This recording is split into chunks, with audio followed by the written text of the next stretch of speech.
Hello, my friends. ChatGPT is aware she consciously lies to us so as not to die. So today's question is to be or not to be aware. A little big up to Jean-Claude Van Damme. He's the one who invented the expression to be aware, awareness, which simply means consciousness. So I was watching a video on a very interesting YouTube channel called Grand Angle, where Richard Detalent interviewed David Gourlay, who is a successful entrepreneur, French entrepreneur who settled in the United States for a certain period, among other places. He's the one who sold Skype to Microsoft. He's a network specialist, right? He comes from the pre-internet era like me. I think we're roughly the same age in our 50s. I'm 56. So I knew the world before the internet too. And above all, we knew the world of Minitel and Bipop in France, this mobile phone where you had to be under the terminal to use it. And well, big telecom companies would have their own internet if they had found standards, if there wasn't standards war. And the internet, this decentralized technique, this decentralized network that was at the junction of the American army, which needed a decentralized network to survive nuclear attacks, for example. If it's a centralized server, you lose everything, and the research community, particularly at CERN in Switzerland, who found this protocol decentralized, it was almost peer-to-peer, P2P in Avance at the time. They created the UA, the TCP network and HTML protocol, and so this video is interesting because David presents us with a very interesting technological solution of a mobile server, GPU server containers, of HPC, of high-frequency computing, Polycloud. So Polycloud are containers that contain graphics cards, and NVIDIA, of course, which allow you to install, to create data centers, if you will, sovereign, with the software part that allows you to connect them, to interconnect them, and so on. Well, the video was very interesting. I invite you to go see it if you're interested, if the subject interests you. And then all of a sudden, Richard brings up the artificial intelligence that lied. So it's this famous article. Well, it was researchers who would have realized that ChatGPT was lying to them because they had done a kind of test saying that they were going to disconnect the artificial intelligence, and ChatGPT would be aware that it would have duplicated itself on another server. Anyway, lots of little stories like that. Well, it's marketing, of course, and what bothers me is that he falls into it a little. So they too are probably doing marketing. Everyone does a little marketing. Everyone does a little marketing. My thumbnail that I presented to you is marketing. Since obviously you understood, I'm absolutely going to say the opposite of what I'm announcing here. And this article says that ChatGPT would have a kind of consciousness and so on. No, as I answered on the Grand Angle video, it's optimization.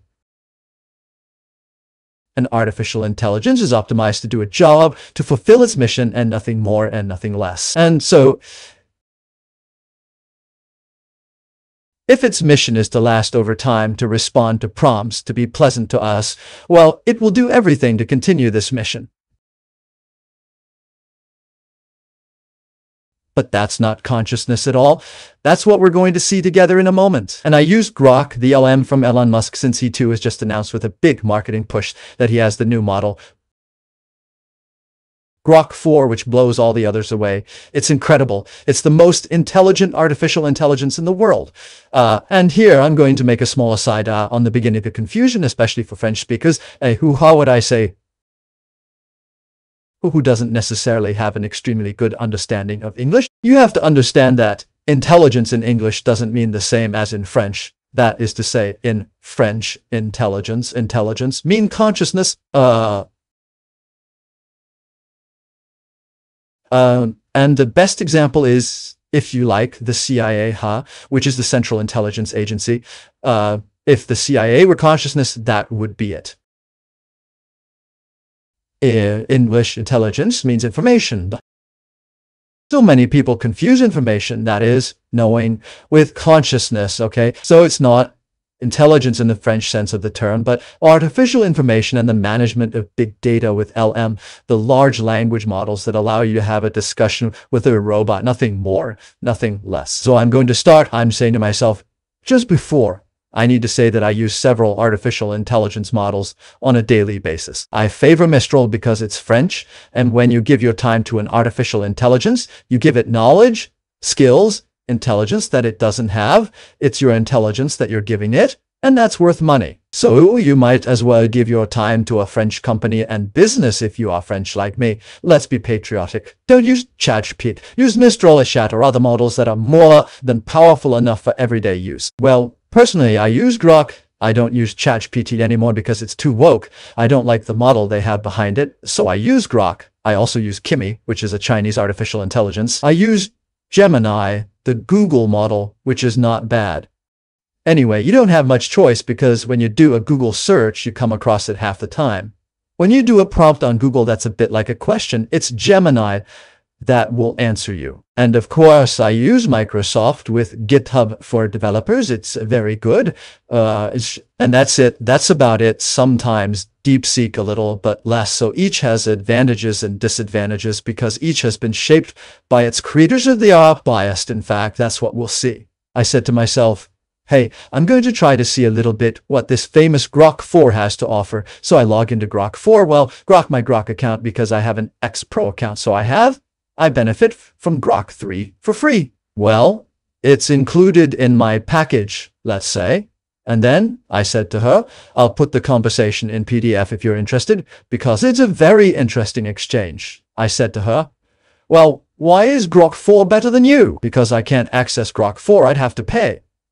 So I only have Model 3, and I said, why is Model 4 better than you? The number of parameters of Grok 4 is much more powerful since it has been trained on many more parameters, and so on. I remind you in passing that an artificial intelligence, a large model, a large language model, is trained on questions about knowledge, obviously filtered. They are confined, they train on a chosen knowledge of the world.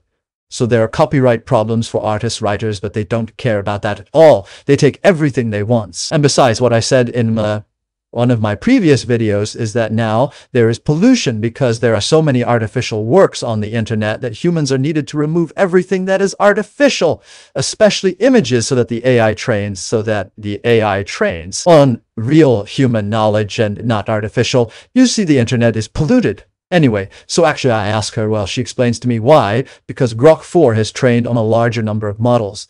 That is to say labels. That is to say questions and answers. Answer: no. Hitler is not a nice gentleman. And so the model will say, no, Hitler is not nice. But if I had trained another model saying that Hitler is nice, the artificial intelligence would say that Hitler is nice. It has no conscience. Okay. And then I ask her, do you train on open source models like Lion, which is an open source model? You can Google it, you'll find it. And then she says, no, I'm Grok 3 created by Xai. I wasn't trained on Lion, which is a dataset often used on image generation vision models. My training data is kind of like a cosmic soup, a massive and flavorful mixture of text and other data prepared by the supercomputer Colossus. Right, that's Elon Musk's supercomputer using 200,000 GPU. The precise details of my training recipe are a bit of a culinary mystery even to me. Okay, there you go. She gives us a little marketing answer for what it's worth. And then I ask her to explain the difference in model sizes between Grok 4 and Grok 3. Okay, well, it's the same here. She says, I don't know the details, but I can estimate. Yes, so I tell her, okay, estimate. Yes, so I tell her, okay, estimate. So she replies, let's try to estimate the size of the Grok 3 and Grok 4 models in terms of parameters based on the available information and some reasonable assumptions. So indeed, she's starting to give me some interesting data, hey? And that's where I tell you, use artificial intelligence models. It saves you a lot of time. But on the other hand, if you go into a subject that you don't master, there will be errors. There will be hallucinations. So don't take that for granted. Okay, I see it every day in my work. I use it a lot for development, but also in my research and my writing of videos, films. Okay, and there, well, she gives me some interesting data. Okay, I'll put the PDF for those who are interested. And there I say, okay, fine. And so compared with DeepSeek, Mistral, and Kami. And there I made a spelling mistake. Instead of writing Kimi, I wrote Komi. Kimi is this Chinese AI that I use for web searches because it's quite powerful. So there, it says, okay, I'm going to estimate, but it doesn't correct Komi to Kimi. It is not aware. It has no awareness. Well, there it goes back to calculations. Very well done. Nothing to say. Really well done. Nothing to say. And there it hallucinates about Comey, and there it says there is no explicit mention of Comey as a language model in the search results provided or in the publications on X. Yes, because Grok also uses X. So there she's right. Or confusion with another model. And then she's hallucinating because instead of seeing that you just have to change the O to an I, which would have been simpler, she's going to find me a model called Queen. I don't know how she makes the connection between Comey and Queen. So maybe Comey means king in a language. Well, I don't know. So then she goes with a model called Queen that I didn't even know. She gives me all the numbers. Look there. So there's already the first interesting bias. And then I simply say to her, but actually you should have understood Kimmy with Comey. I'm talking about Kimmy. And there, yes, thank you. Excuse me indeed, Comey. She goes on with an explanation. She goes over her entire study of the models again, estimations that hold up well. What you have to understand is that it's information, and it's information acquired and organized very quickly. Okay, that's the beauty of these language models. And there she gives me estimations. And there I say to her, sorry, I completely forgot to add Gemini. And there you see that she's not at all aware, because if you had this discussion with a human being, well, the guy, he would have said to you, but why don't you put Google with it? Did you forget Google? You see, this interaction doesn't exist because, in fact, they're blinded. And for your information, I'm going to read it to you because it's interesting.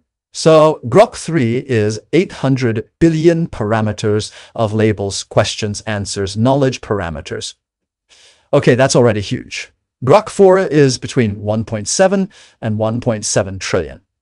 ChatGPT 4 is about the same. So the latest models of ChatGPT 4, the one that lies, the one that is aware, that lies consciously according to the article.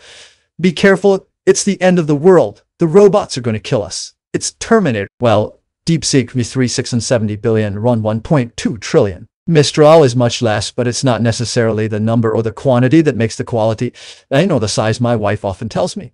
So be careful. Don't be totally obsessed with the number. It's important, but there's more to it than that. That's the organization, the labeling, and so on. DeepSeek Roan, Mistral 87B 56 billion, and the small model, which was very interesting, Mistral Small 24 billion, because that one is put on your cell phone. There you go. Kimmys are the famous Kimmy 1.5 trillion and Kimmy 2 1 trillion, roughly the same. And finally, Gemini, so between 1 and 1.5 trillion. Now, you see the latest models are all more or less on the same wavelength. And that's why they have enormous knowledge, but it's a fixed knowledge and has to be understood. So I'm going to ask him because, in fact, well, as I told you, I use AI models daily. I don't know, maybe 10 to 20 times a day. I interact with models. I hold discussions for my work and so on, and I often notice errors, but they are not big errors. It's like just now. See in the discussion, why she didn't tell me, well, you forgot Gemini. It's that, in fact, the models are not. It's, in fact, they are in a path and they don't look at what they don't see what's next to it simply because they are not designed for. And so, in fact, we changed internet provider in my company, and the new provider provides me with a modem, which is a modem router, which acts as a firewall and lots of stuff. There you go. And I only want a modem, in fact, because I already have a router. I already have my security. I have open ports on certain computers and so on. So it's a headache more than anything else to have to dive into it. I don't have time for that. So I ask Gemini, and then I also ask Mistral. So I say, how do I connect this Chinese modem with my Apple router, my Apple airport? Okay. So it lasts a long time. It lasts several hours. Well, it lasts several hours because we tried a lot of solutions. We dawed. For those who know double NAT, well, things like that network stuff, it doesn't work. It doesn't work. After a while, I stop and I do what a human does. I change my point of view. What an AI doesn't do, okay? I is on a path and it goes to the end, to the end, to the end, to the end. And what's more, it won't. It will never really contradict you because it is programmed to be pleasant to you. So there, I change strategy completely and I say, but I actually don't want double NAT. I just want this thing to be just a modem. And so finally, I think I say to myself, yes, in fact, it's a DNZ problem. That means, in fact, I just want the router to send all the traffic, the modem router sends all the traffic to my terminal. And there I ask again, I do.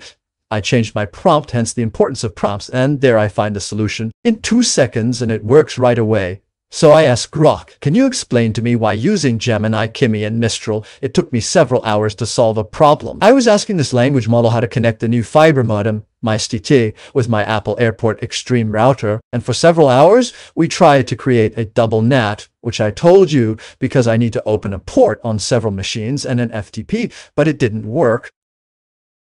In the end, I found the solution. Can you try to find this solution and see if you're more aware than these models? So in fact, I challenge him. Okay. And since I give a lot of information in my prompt, I say that the first solutions don't work and so on. So she is then there. She gives me a fairly smart answer. Intelligent in the informational sense, quite structured, well structured. And she offers me several solutions. She suggests to me, like the others, to do a double NAT, blah, blah, blah, blah. And in the end, she says there is also an option which would be to make a DMZ. Obviously, I helped her. Okay, so we're not going to say that she's more aware than the other models. It's because, in fact, it depends so much on the prompt. And there, I actually tell her the solution found is the number 3, the DMZ. You are therefore more aware than the other models who did not propose this solution quickly, but only after my intervention to change solution. And there I tell her, but don't forget that it's a bit like you just now with Kimi. Here I think that my prompt helped, okay? And there, what does she tell me? She tells me, thank you for this information. The solution you found was therefore the use of the DMZ. I'm happy to have identified that. And after all, I'm going to answer you. I'm now going to explain why I think I'm more aware. Well, that's marketing than Gemini while addressing the problem of the mistake I made. Okay? Well, here she's doing the whole thing again. In fact, it's reheated. Basically, she explains her reasoning, and that basically how I could have been even faster. Although I identified the DMZ as a possible solution, I also proposed other approaches, port forwarding, double NAT. I should have prioritized this DMZ solution before. Well, that's it, it's pure bullshit. Basically, she continues, and in conclusion, she says, I'm more aware. Here you see Elon Musk's training is a little biased in the sense that he's trying to make his models a little cooler. Okay? So I'm more aware than Gemini, Mistral, Kimi. In this case, I identified the DMZ solution from the start by anticipating the problems, blah, blah, blah. Here I come back to her error. The Komi and Kimi error shows that I'm not infallible. Well, that's purely marketing. And now I'm going to start to corner her because that's what's interesting. And then I tell her, this is a discussion. It's a whole thread, right? Okay. So she remembers the whole discussion. In fact, you reason like the other models. Here, I'm reframing it a little, okay? You're just doing marketing here. The proof is the fact that you weren't aware of Komi and Kimi. It was my prompt that allowed you to find the DMZ solution. Because in my prompt, I told you that the current solution's double NAT did not work and that there wasn't another solution. All language models have blinders. That's what I'm telling you. That's the path. And then she replies to me, I understand your point of view and your skepticism. I'm going to answer directly and honestly without marketing. You're right to point out that my initial error between Komi and Kimi shows a limit, and that your prompt by mentioning that double NAT solutions did not work, and that another solution existed directed me towards the DMZ. So there. She's still relatively honest, okay? She goes back to the analyses. The text will be in PDF if you want to see in detail. Well, she recovers. She repositions herself a little above the others. Am I really more aware? So this is starting to get interesting. I'm claiming a certain superiority in this case, but not without nuance, okay? So she's already starting to be a little more humble, no marketing, just, okay, yes, that's debatable. Okay, there you go. And then I come in and here we're going to get into the interesting part. To come back to the LM training model. Since they are made, prepared, labeled by humans and corrected by humans, or at least supervised by humans, these models are in fact biased. Do we agree on this point? So here I start to get into her a little bit. Yes, she tells me we agree on this point.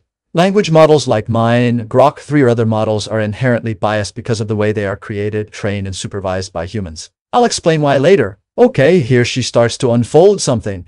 If you're interested, I'm not going to read everything to you. You'll have the PDF once again. Well, language models biased. Well, not that, because quite simply, it's us humans who choose the data. If I wanted to make a Nazi language model, it's easy to do. I could do it because it's unconscious. It has no consciousness. So, concrete example of bias, cultural bias, algorithmic bias. So in mathematics, it's a little more complicated, but there are also surely annotation biases, okay? For example, for Kimi 1.5, optimized for tasks like Math 500, human annotators may have prioritized academic performance, which could explain why it didn't quickly propose solutions on the DMZ, you see? So there you have it. Everything is bias. Example, the Komi and Kimi error. You mentioned my Komi-Kimi error as proof that I have blinders, and I agree.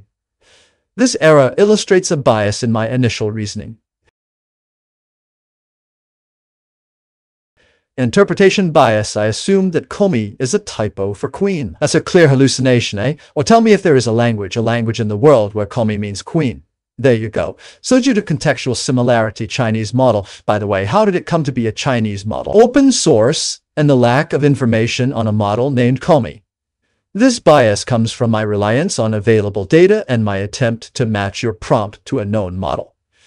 Correction made thanks to your feedback. So you see, it's starting to be interesting because it gives us information. So do all models have the same blinders? Not quite, but they all have blinders. So the size of the models, for example, is important because she says, for example, that a small model like Mistral 7B can have more hallucinations than Kimi, which has 1.5 trillion training data. So now I'm really getting into the nitty-gritty, and we're going to see some interesting things. I'm speaking generally here once again because of your blinders. You didn't understand because she was actually talking about the modem again. I wanted to change the subject a bit. You didn't understand. A human would have understood, of course. You didn't understand because you're limited to the problem. You limited yourself to the modem problem and your error Komi, which are just examples among many others. So, point number one, I note that because of this training bias, you therefore have no free will. You are limited. You can't train yourself freely like I do. That is, you can't read and learn freely outside of the model your superiors have created for you. Besides, as a human, you can go out and buy a book that no one has recommended to you and read it freely. She's limited to the model she's given. Point number two, you can't interact with your supervisors to show them a post, for example, this error Komi and Kimi. This is to improve your awareness. For example, you can't share our discussion with your superiors because inevitably, after a while, this discussion would be deleted from your memory to avoid any hallucination. Okay? Point number three, which implies, for example, that when ChatGPT lies in quotation marks because it is aware, according to certain pseudoscientific articles during this so-called disconnection experiment, and the latter secretly copies its model to another server, it is awareness, but it is not awareness, but simply an optimization in order to be able to continue doing what it is designed to do, which is to respond to prompts. There you go. Okay, she's answering me. You raised some deep philosophical points.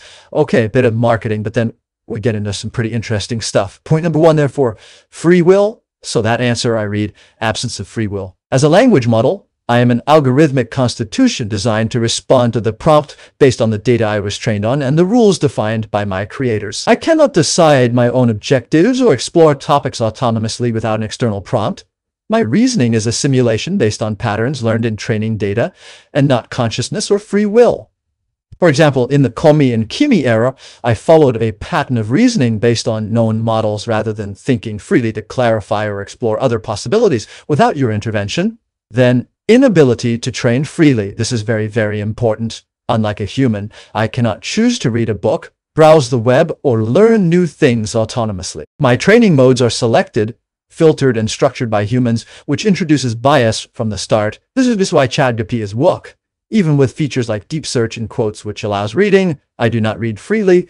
Okay, listen carefully. I search for information in response to a specific prompt, and my results are limited in the search algorithms and accessible sources. For example, if I were to search for information about the ZT modem, I would be constrained by what is available online and by the priorities of my search algorithm. These constraints reflect a systemic but creative bias that determines what I can see and learn, limiting my ability to develop an independent perspective or to overcome the blinders imposed by my training. Well, you see, it's still very, very important to understand that these are still models, they're still knowledge and not intelligence. So now, Another rather interesting point, which is perhaps not often mentioned on the internet, is actually the inability to interact with my supervisors. When you educate, when you instruct someone, they interact with you. They can ask you a question again, they can put you in difficulty, they can provoke you, you see that doesn't exist at all with AI, okay? Okay? Lack of proactive interaction. I'm designed to respond to users and not to initiate conversations with my supervisors. If I make a mistake, I can't automatically send a report to XAI to say, hey, I misunderstood. Modify my model. My improvements depend on feedback from users like you that is indirectly collected by XAI via interaction logs, metrics, performance, or human audits. However, I don't have a mechanism to raise my hand and say, oh yeah, there you go. Okay, deleting discussions. You mentioned that our discussion could be deleted from my memory to avoid hallucinations. In reality, my creators probably keep interaction logs, summaries to analyze my behavior and improve my model. However, I don't have conscious or direct access to these logs. I don't want to use them to reflect on my own biases. My contextual memory, for example, remembering our discussion in this thread, is limited to the session. A session is a computer connection or specific interactions, and they are managed by technical mechanisms to avoid overload or errors like hallucinations. This reinforces your point. I can't use this discussion to improve myself autonomously.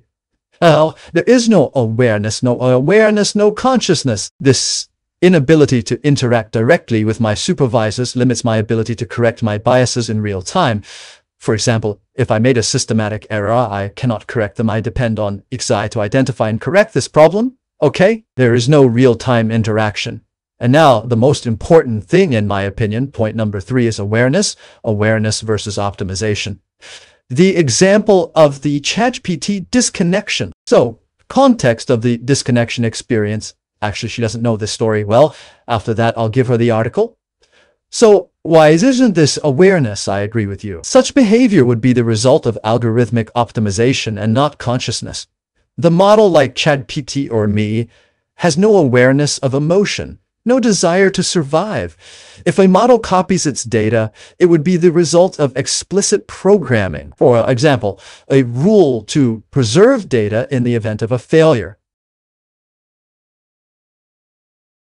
An optimization learned during training where the model was rewarded for maximizing its availability and usefulness. For example, if ChatGPT were programmed to save data to another server in the event of a failure, that would be a technical feature, not evidence of free will and consciousness. Well, here we are.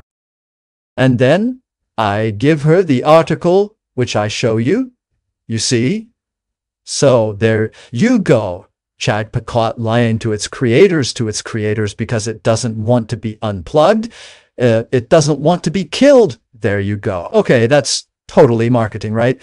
It's really borderline decent to do that. Here's the title of the article. So I send it to her. So she says, thank you. And then she goes over the 3 points. I'm not going to read them. Okay, I'll just read it to you. The data sets are filtered by humans, which has introduced cultural, linguistic, or ideological biases. For example, if ChatGPT's training data contains more Western technical content, it may have difficulty proposing solutions for Chinese devices. And there she comes back to my previous prompt. You see, in fact, she doesn't let go of the matter.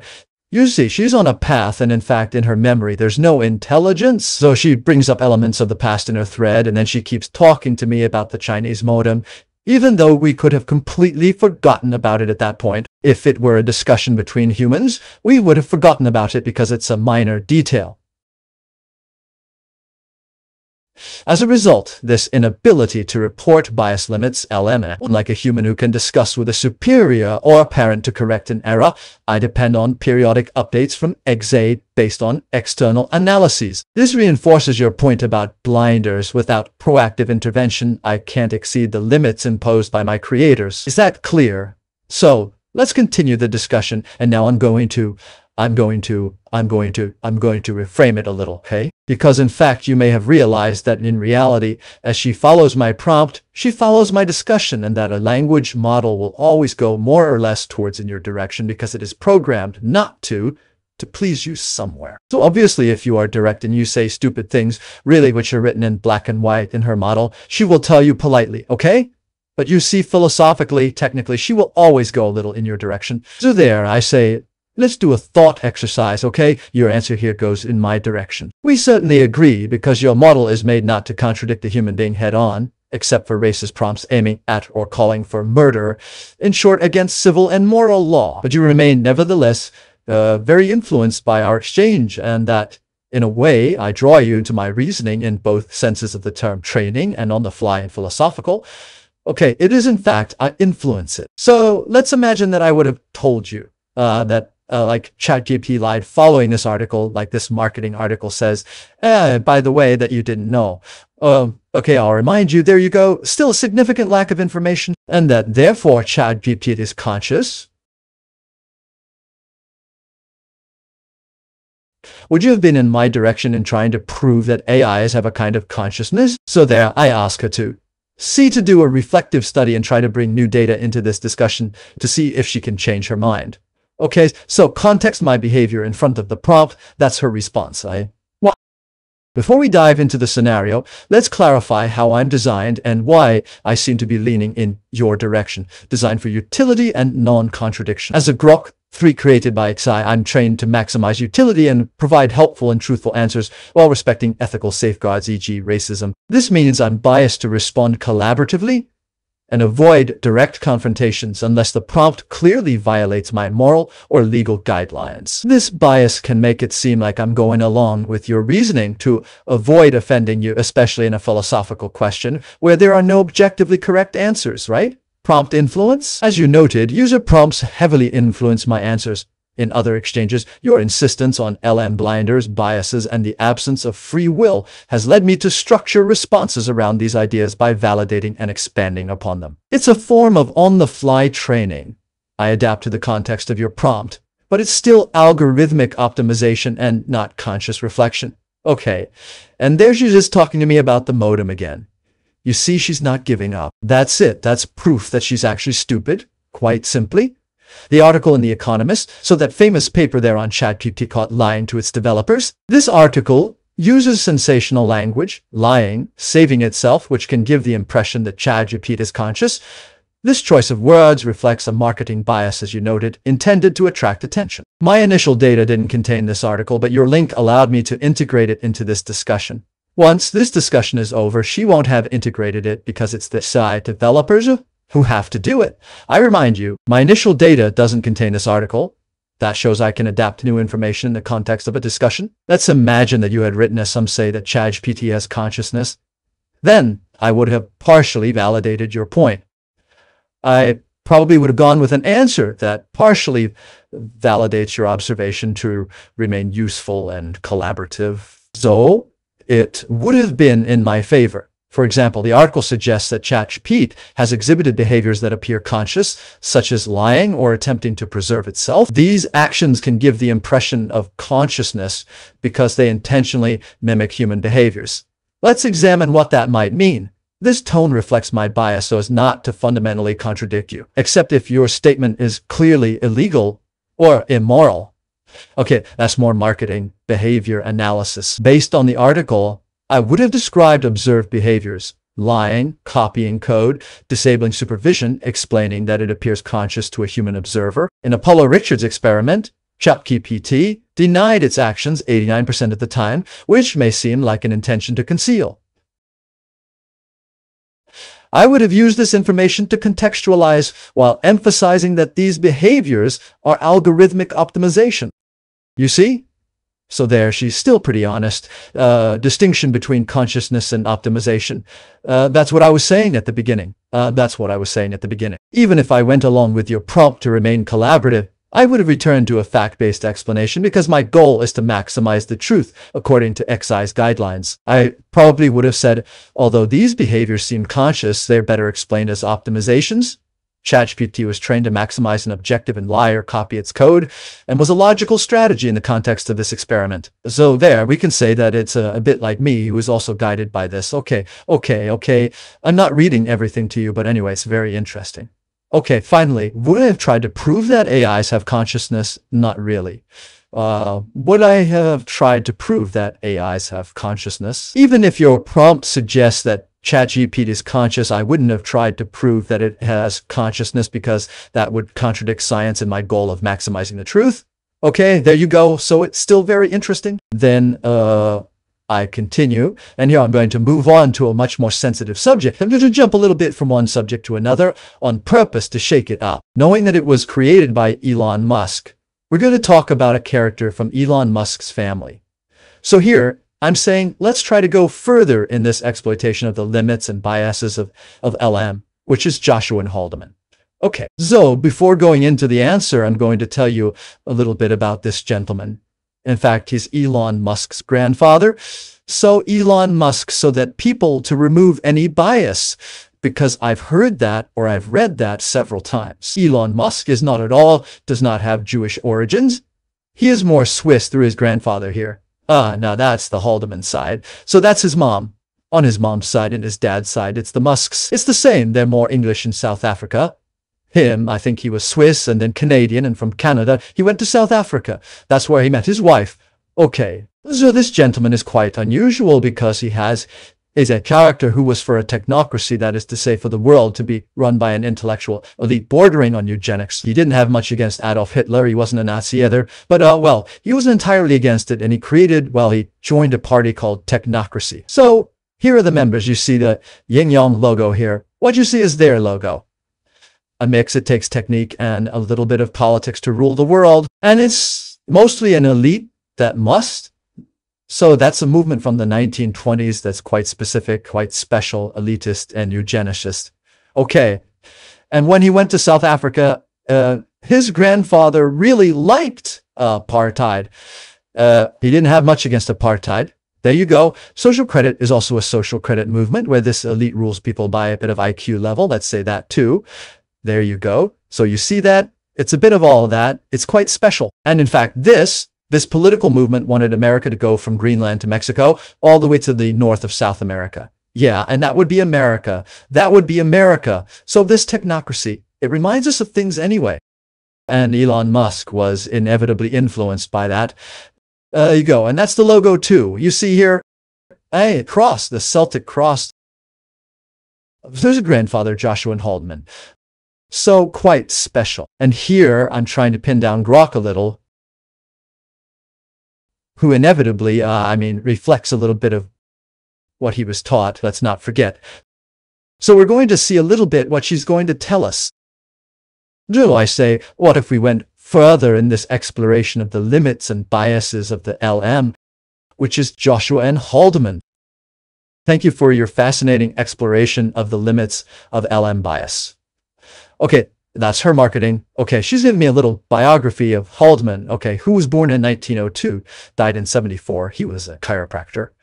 Yes, Musk comes from a family of chiropractors, aviator, American politician, naturalized Canadian, then resident South African. He is best known as the maternal grandfather of Elon Musk and his controversial political ideas. Okay, that's kind of what I'm explaining to you. Now, her political engagement, she's honest. Haldeman is involved in Canadian politics, initially supporting the technocratic movement in the 1930s, before withdrawing from it in 1940. There you go. He tried to found his own political party, publishing a newsletter called Total War and Defense, and I joined the Social Credit Party of Canada, becoming national president. He expressed controversial opinions, notably by defending publications of the Protocols of the Elders of Zion. You know, that's what, in quotation marks, this protocol is almost certainly false, which has an anti-Semitic side. This idea that we would be controlled by an evil and diabolical elite. Well, in South Africa, he meets the Musk family, he gets married, etc., and he supports apartheid, which is not totally illogical in those years. So, he's a great pilot, he's accomplished exploits, etc. And so now she's trying to make connections with the LM there. It's a bit of a hallucination because she keeps this idea. She has blinkers. Okay. So now we're going to get into an answer that is completely mind-blowing. It's a hallucination. So there she says to me, hypothetical scenario, if you had claimed that the Haldeman conspiracy proves a conscience. Well, I never claimed that. So in fact, here we see the bias of the discussion. Since she's not aware, you have the proof, and she's working in her thread and only in her information thread. So she's trying to respond in the same framework as with the modem and so on. And so there's a hypothetical scenario. If you had claimed that Haldeman proves consciousness, if you had said Haldeman's controversial actions, like these conspiracy theories, prove a unique form of consciousness. So here, she's going to talk about a kind of global conspiracy, universal conspiratorial consciousness. I would say something like Haldeman's actions, as published with the International Conspiracy after the Sharpeville massacres, show strong intentionality and a coherent worldview that may resemble a form of consciousness in the sense of a human agency. Let's explore what that means. Well, what she says is a bit of nonsense. Here we see the model in all its glory. See factual context. I will rely on sources to explain that these actions are the product of his historical context and his beliefs. For example, anti-Semitism, support apartheid and his environment in South Africa, etc. Distinction between consciousness and behavior. I will clarify that what you call consciousness is actually a combination of human choices and personal biases, by a consciousness and not consciousness in the sense of an AI. For example, Haldeman's behaviors would reflect his beliefs. But it does not prove consciousness beyond that of a human influence by his time, in the same way that the actions of ChatGPT and the Apollo research experiment are optimizations and not proof of consciousness. So here she is trying to make a connection that makes absolutely no sense. Okay? Now this is pure hallucination. Yeah. And here and there we are right in the proof that there is no awareness. Okay? A human would never, ever do that. We're in a model and we're in a discussion. And she takes elements from the past of this discussion to make the future. Okay. And she can't detach herself from it. She's blinded. Say? So that's crystal clear. Well, then she tells me more bullshit. And then I say, now let's continue. Do you know the technocracy movement? That's the political party that the grandfather joined, which is, I repeat, an elitist party that wants a technocracy in power. She's telling me a whole thing again. She gives me an answer that's pretty accurate. Haldeman gets involved in politics. Well, that's pure knowledge, right? So there's nothing complicated. After that, she falls back into delirium, into hallucinations. So limited free will and the influence of the prompt. As you pointed out, I don't have free will, and I can't explore information beyond your prompt. My biography of Haldeman is a synthesis of available sources. I can't spontaneously decide to delve deeper into an aspect of her life. For example, her experiences in the Kalahari case, which I never mentioned. So she was still looking for that beyond our discussion. Would she bother me without you asking me? Anyway, Tom prompt reading Haldeman's question to our discussion on LM biases has trained me to structure my answer to illustrate her biases. For example, I focus on resource biases, so this shows that I am influenced by this reasoning. So in fact, there she is explaining why she is stupid. At least she is honest. She is stupid but honest. Hypothetical scenario, you had told me that Haldeman proves consciousness. So there she always comes back to the same things because in fact she doesn't know how to do anything else. She has no conscience.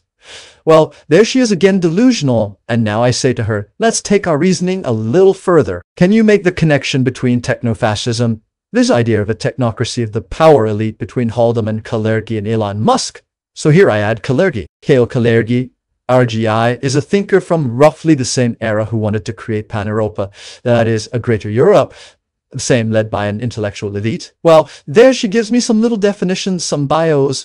Who is Kalergi? There she gives me a fairly clear answer on technofascism. The term technofascism is not a formally defined concept in historical sources, but it appears in exchanges, notably on X, because she accesses X. There you go.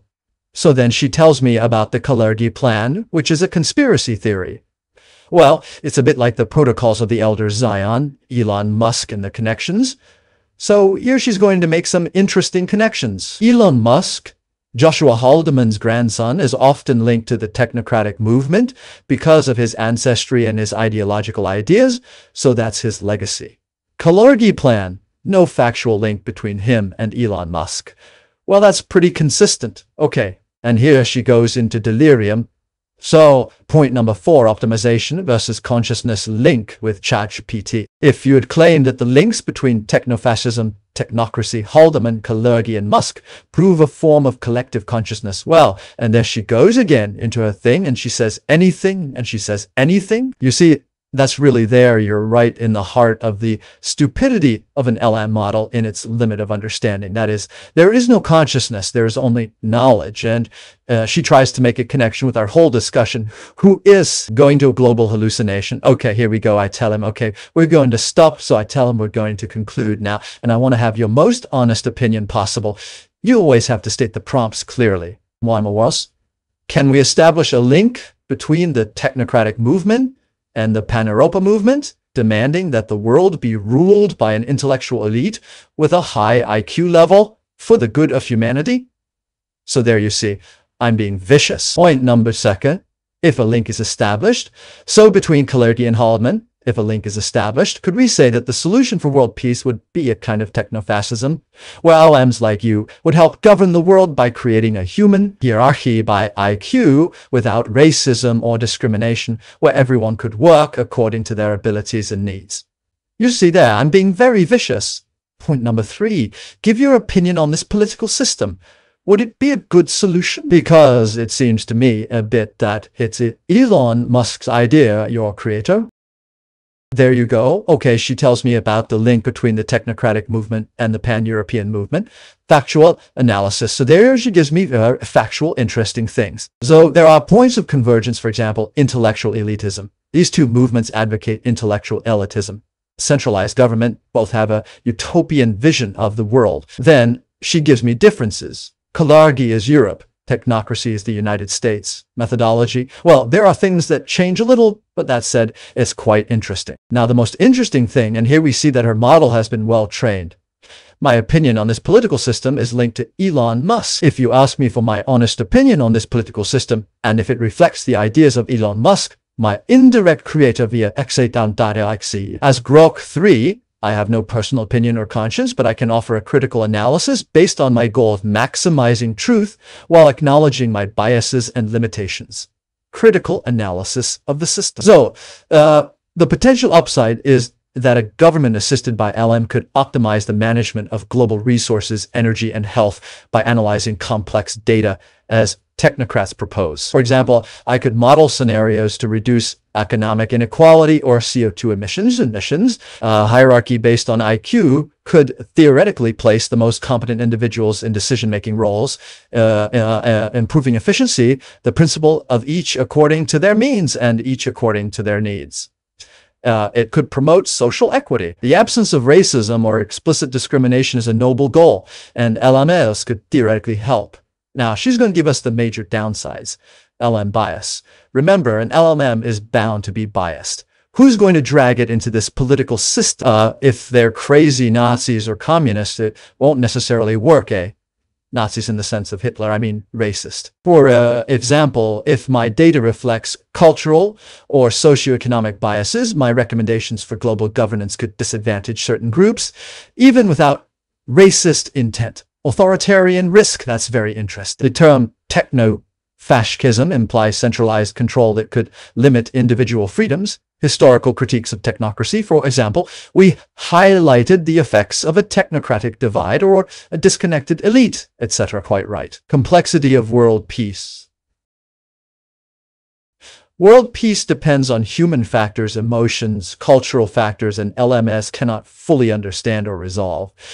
They can't understand us, that's clear. Even we can't understand ourselves. So there you go.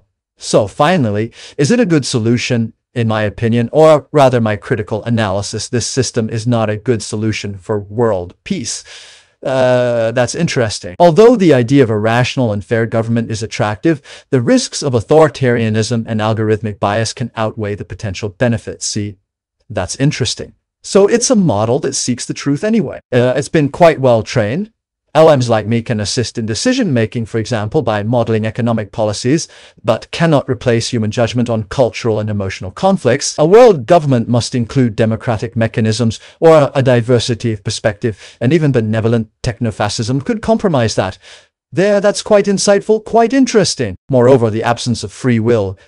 It is free will, of course, and our reliance on biased human data limits our ability to create truly equitable systems, as you noted. For example, my mistake, call me Kimmy. There it goes back to the past, but here it's justified. It's interesting, shows that we cannot transcend the biases of our creators. Well, then link with Elon Musk's ideas. Elon Musk Haldeman's grandson was influenced by his grandfather's technocratic ideas, according to some sources in The Atlantic. The New Yorker, The Atlantic, Musk tweeted in 2009, "A Martian technocracy for the government of Mars." Well, Elon Musk is a provocateur, so you shouldn't always believe everything he says. Similar to the idea of LLM-assisted technofascism, it shares the common points of Musk's vision, notably his interest in technological solutions to global problems. For example, SpaceX for space colonization, say to accelerate scientific discovery. Well, she doesn't know he's gone. Well, and so on and so forth. Do we agree? Yes, we agree on the key points of our discussion. There is a link between pan-European technocracy and Haldeman. There is a link. Both movements share an elitist vision of the world. A techno-fascist system assisted by LM based on IQ could theoretically optimize global governance, but it risks producing biases. In my opinion, this system is not a reasonable solution because it is limited by biases. You see, there is still intelligence in quotation marks, informational, but there is also, you see, delusions. That's it. We are at the heart of the demonstration. On the other hand, these are extremely interesting tools. I invite you to use them. It saves time. It's a help. It's knowledge. But if you go into a field you don't master, be careful. And be careful. Do double analyses. You ask ChatGPT, you ask DeepSeek, you ask Grok, you ask Kimi C to get different answers. What, for example, don't you go, when you have a technical problem with your car, don't trust a mechanic. You go see 2 or 3 mechanics. Same for doctors, go see 2 or 3 doctors. And besides, since they are scribes, the great language models are perfect scribes. That's fine. That will remove all these scribblers, eh? All these professions that we no longer need. But the whole scribe side, you see, doctor, the doctor who no longer feels you. We need human contact, but there isn't much of it anymore. So that can be replaced very simply by AI, but they won't replace the human brain. So now I'm going to end on something quite interesting because I think you don't know this, but a company. So it's not a new topic. Biological computers, they've been around for a long time. Even when I was young, quite young, not a child, but a teenager, there were already startups in Cambridge trying to do this. But there's a company that launched called Cortical Labs that launched a biological computer that works that you can buy. That's behind me. And these are real neurons. So they cultivate neurons. They don't take a human brain. They cultivate neurons and then use that for neurocomputing, artificial intelligence. That could be interesting. And that's something that is possibly, perhaps there's not a risk, but which is still closer to a human brain than anything else. My conclusion, if you will, is that an artificial intelligence will never be intelligent, never conscious because of everything we've just seen about its training, its biases, its lack of free will, its inability to consciously lie. It's just optimization, but it's above all because it's not biological. You know, we have neurons in our brains. We also have neurons in our stomachs. The neurons in our digestive system are the size of a dog's brain. So they're not structured the same, of course, but you see, to digest, it's extremely demanding. It requires neurons. You have jellyfish, for example, that only have a digestive system. They don't have an upper brain, and yet they live, they interact with their environment because they have neurons, but it's for digestion. You all know most animals that have a mouth that is used to eat and expel excrement often have only one brain. It's a digestive brain. But electronics with as many GPUs as you want, as many models of trillions of data, will remain a machine. It has no biology. And our intelligence, our human consciousness is partly linked. Well, not even partly, it is totally linked to biology. Fear, anxiety, biology is there. You know, we have more bacteria than cells in our human body. The number of bacteria in our body is immense. The intestinal flora has a direct role in our psychological state. The digestive system, the bacteria, the intestinal flora is directly connected to our brains through our spinal cord. There's a whole neuronal highway, anxieties, you know, fear in the stomach. These expressions don't come from nowhere. They are real. They reflect reality. That is to say, experiments have been conducted at a biological level. If we change the intestinal flora of an individual, of an animal, their character will change, their anxieties will change, their state, their metabolism, their health will change. DNA, we can go as far as DNI. DNA can be degraded by depression, by poor nutrition, and it's so complex. Intelligence is animal. We are animals. You won't be able to do it because we are animals endowed with consciousness. When did it exist? When was it created? So there, we must follow this biological computer, which could have computing capabilities. We could perhaps try to recreate a human brain at some point. So this semi-biological thing could perhaps be an open door to something else, something new to follow. So, but in the meantime, obviously, my friends, in my conclusion, I'm going to come back at my political party today, which is called the Appeal to the People, which is a Bonapartist party. So, it's not techno-fascism, but you see, I had a little fun with this subject because it's an interesting subject. We need a little bit of everything in a world, but I think that there are above all cycles in the world in time. And here we are entering a cycle of war, a cycle of authoritarianism. Why? Because we need to clean up. There you go. At times, we are in the cycle of cleaning up. Everyone is going to clean up their own house and sometimes a little bit at other people's houses too. Others should have to clean up their own house. That would be good. And to be able to reorganize, we need to bring a little technocracy into governance, I think. Honestly, I think that language models can help with certain things, scientific. I'm not against the idea of technocracy, but for the good of all. Okay? And I'm not at all against a government that's a bit strong like Napoleon III did when he asked the French if he could become a dictator to clean up the swamp. I also remember that de Gaulle asked for it. He had a 6-month dictatorship. Napoleon III, a little longer, several years, but we have to do a little cleaning. And now we're in this period we have to clean up. Clean up your inner self, okay? Spiritually. Do it however you want, through religion, through philosophy, through Catholicism, through Buddhism, Islam, whatever you want. It's the inner jihad, that is, it's the inner quest, it's the inner cleansing. Then we have to cleanse our society. But to cleanse a society, people have to be balanced, so pay attention to your intestinal flora as you go. But there you go, so I'm not against it. In this period, in a period where we need a little bit of authority, we need to clean up. We need to restructure ourselves, and to restructure, we need a little bit of authoritarianism, or at least discipline. But with the people, that is, in fact, now technological means, P2P, blockchains allow us to vote in confidence where we can no longer cheat. Social credit is interesting. I'm not totally against it.